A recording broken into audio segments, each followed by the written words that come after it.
Hey, what's up guys? It's Michael. Today's kind of a daily vlog type thing that I'm going to be trying to do. So what I'm doing today is I set up a bunch of my Kromlech terrain because I wanted to film a video on how modular it is, specifically the Mechanicum industrial sector terrain. I've just finished setting that up and filming a few short clips using that particular terrain set. I'm going to go ahead and flip the camera and we can go ahead and take a look at it in just a second here. So here is the terrain setup. As you can see, all of this is the Mechanicum industrial sector terrain plus afternoon coffee mug. You can see I've connected it with a bunch of bridges at various levels. And it looks really cool. I definitely want a couple more of these. These are the large Prometheum chimneys. And I also realized I think I need more of these awesome little shipping containers. They're open on one side because they're intended to just be placed down on terrain as sort of line of sight blocking. You can kind of see that back here where I've stacked two of them on top of each other. Because again, when they're stacked, it doesn't make a difference that they're open on the bottom. The important thing is that they block terrain. Kind of get a bird's eye view right here. And this is just so cool. I love all the different levels that I've managed to put together right here. You can see another container down there. More Prometheum chimneys. And this is just all around fantastic terrain, I think. This is a cousin to MDF terrain. I think Kromlech makes theirs out of HDF, which is high density fiberboard. I think it's supposed to be a little bit sturdier than MDF, and it goes together really well.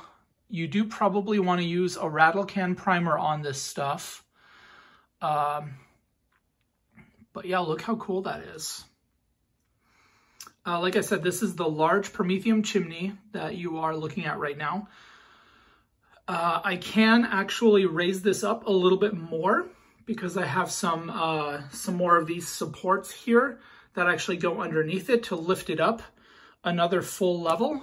In case you just want a terrain piece that takes up a ton of space on your table, height-wise, because clearly it is very tall. And so yeah, that's what I've been setting up here today. You can see more bridges over here.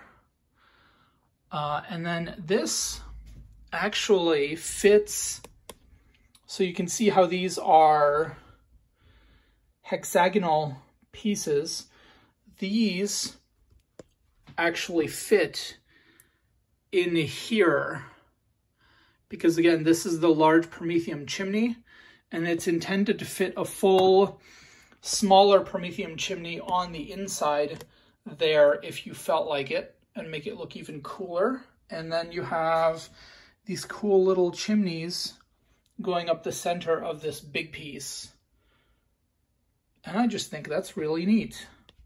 And again, I fell in love again with these shipping containers. I think every game table could use a huge number of shipping containers to block line of sight. These are pretty large as far as containers go, but that's all right.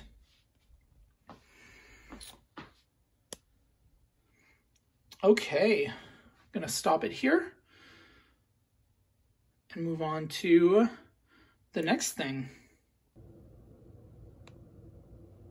Okay, continuing on with this vlog thing, I just airbrushed some parts and pieces on this terrain piece, which is also from Kromlech / Tabletop Scenics. Let me go ahead and turn this around. And basically what I ended up doing was I filled in the gray in a couple of sections, and then I also airbrushed the floors here.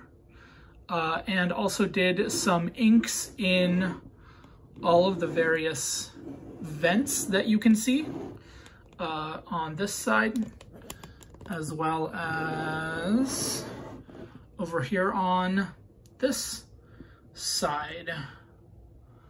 And it definitely needs more work, but we'll get there, and it'll be done at some point. So yeah.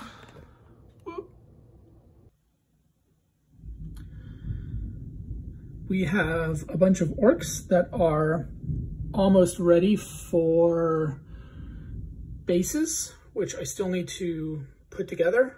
I also need to do the lining on the skin on all of these, basically. And what I do is basically take a dark wash and wash it between the muscle lines on the arms to give a little bit more contrast and definition. So that needs to be done.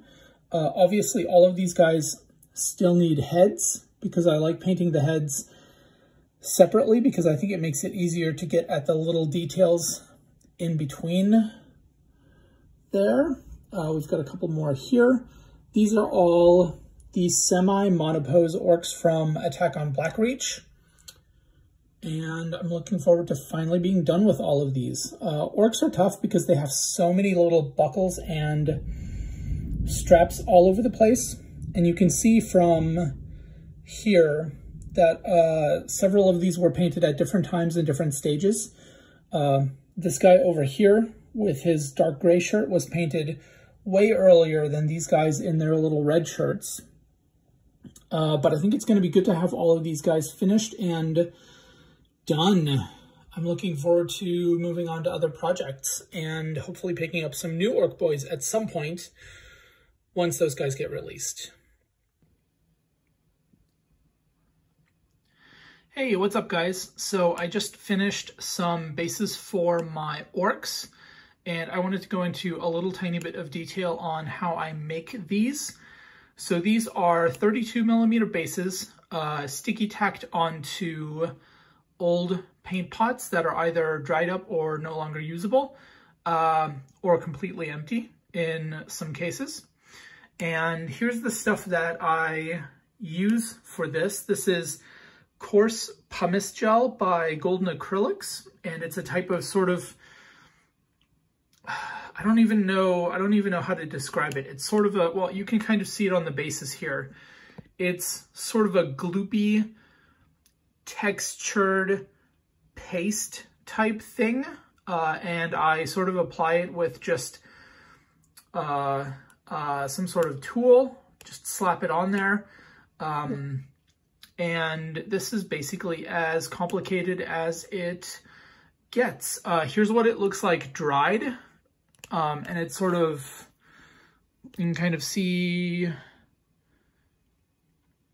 it's got some nice texture to it. Here it is, primed and painted. This is actually a little tiny bit dark, so I'm going to go over this with a little bit of a slightly lighter gray color. And then here is what it looks like when you have a miniature on it. And for a horde army like my Orks, I'm pretty okay with just doing a very basic basing style like this. I don't know that it necessarily needs to get a whole lot more complicated. The same thing works for bike bases. This one has a cat hair on it, as you can see. And we'll also need to go a little tiny bit lighter, but same principle. You just kind of slap it on and let it dry. And then I airbrush it in gray, and that's pretty much how I do my Orc bases. These are going to dry for a couple of days. Right now, since it's the middle of summer, it might take about a day.